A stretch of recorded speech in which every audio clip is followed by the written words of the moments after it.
Pete Souza joining the show from inside the 12. He's an ESPN play-by-play broadcaster as well in football and basketball and volleyball and everything else, mostly around the Big 12. And Pete, this Big 12 is different than what it was 15 years ago. 15 years ago, TCU wasn't here. West Virginia wasn't here. There are still a couple of those schools from that original expansion that are now inside the fabric of this conference alongside a new team like BYU or a Utah.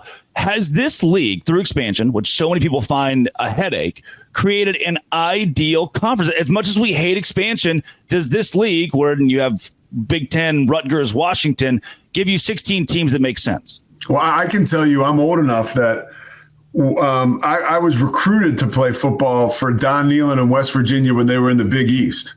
So that gives you a window into just how much everything has changed. And when you have a school like West Virginia competing against schools like Arizona, West Virginia, I'm not breaking any news to West Virginia Mountaineer fans, but maybe from from around different parts of the country. I mean, you're talking about like Pittsburgh, Philadelphia, like that's where they get a lot of their football recruits. Yep.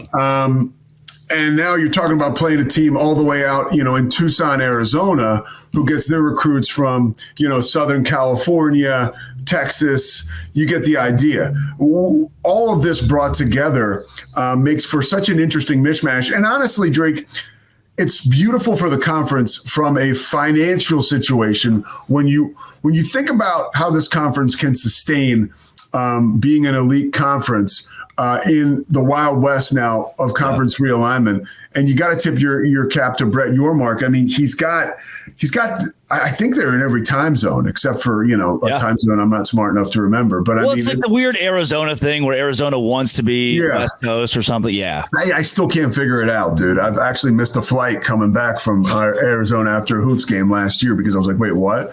And that wasn't the first time something that has happened.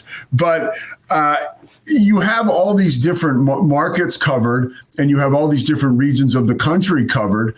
And I think that the sustainability, when you talk about like the television deal that was brokered years ago, that set this conference apart and launched it into the stratosphere of a Big Ten, of an SEC, while we saw the Pac-12 dissolve. And now they're trying to breathe life back into that product. I think that's a major factor to the success of the Big 12. And then also, yesterday, the college basketball women's and men's schedules were released. I mean, okay, Houston's having a really tough year right now on the football field. Yeah. But Kelvin Sampson's ready for another run, hopefully deep into the NCAA tournament. Last year was a disappointment, but you get the idea. Yeah. And now you've got Arizona, right? West Virginia's trying to build it back up. Obviously, Baylor, Kansas. So there's so much going on here from a dual sport level. I remember growing up, and the last Big 12 team to win a national championship was Colorado in 1990, playing in the Big 8. But those were years in the Big 8, much smaller conference, but you had Oklahoma and Stacey King, dominating, going to the Final Four, and the football team with Barry Switzer a few years before, dominating, winning national championships. I think the Big 12 is becoming a legitimate dual threat conference.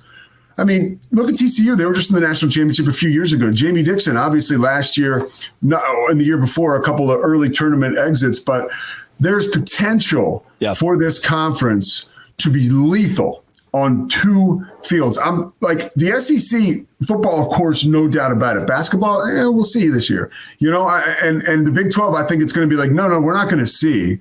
We're going to say every year this is the best basketball conference in America. And then we're going to see what type of noise we can continue to make on the football field. And when you have the intrigue of someone like Coach Prime and you have the power and the strength of a program like BYU, right, and a program like Utah, that's a pretty nice mix. Pete, we pretty much know that the SEC is in Georgia's hands. There's one team that's dominated that league for about 5 years now. And In the Big 12, there are still 6 or 7 schools that you wouldn't be shocked out of your mind if they ended up winning the Big 12 championship or representing the conference in Arlington. Then on the basketball floor, there are 8 schools now that BYU is such a big player and Arizona's entered the conference who are also competitive. That to me is what takes this league from expansion and makes it so different from the SEC and Big 10. And maybe the what I want to get to the root of this. How did Brett Yormark, even going back to Bob Bowlesby, build a conference that is so evenly matched, that has so many schools that are right at that same level, even a BYU who wasn't, or a UCF who wasn't in the Power 5 at the time. They stepped in, stood up, and they're already competitive. How do you build that hodgepodge of teams that are right there? Well, it was strategic. He knew parity was going to matter. And he knew that if you build a conference where every week counts, not just counts like, hey, we're duking it out like the Yankee Conference or the Ivy League, or now I don't even know what you'd make of the ACC. Nice showing by SMU, but I'm not quite sure what to make of that conference from a football perspective.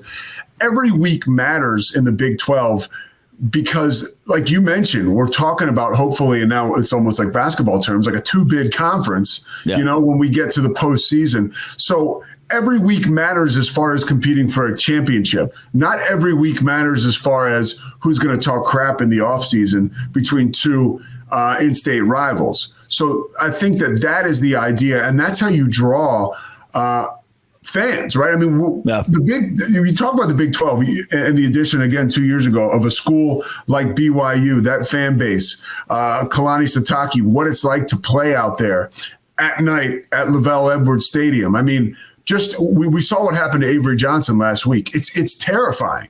And I think that you incorporate football tradition. Again, BYU is one of the only other schools to win a national championship that plays in the Big 12. But you have football schools that bring that oomph and tradition, but you also got high stakes every single week. And that is really exciting for the fan. And I think to you and I talking offline before we got in here, it draws in the average fan. And again, like how widespread the Big 12's footprint is now geographically, it really lends itself to drama and a lot of people around the country looking at this conference saying, wow, the Big 12 is awesome.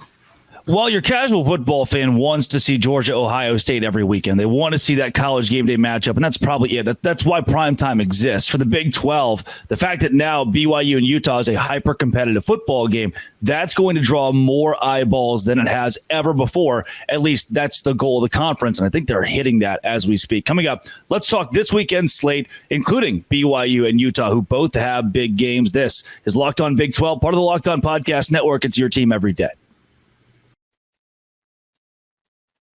Pete will be right back to help us break down every game in the Big 12, but it's time to tell you about FanDuel. This week, I think the BYU Cougars will go on the road against the Baylor Bears in a game that might end up being a home game for BYU. The fans in the stands could be outnumbered. Baylor fans outnumbered by BYU fans if the Cougars show up the way they can on the road and win on the road. That's why I'm going to FanDuel, America's #1 sportsbook, and saying, Baylor?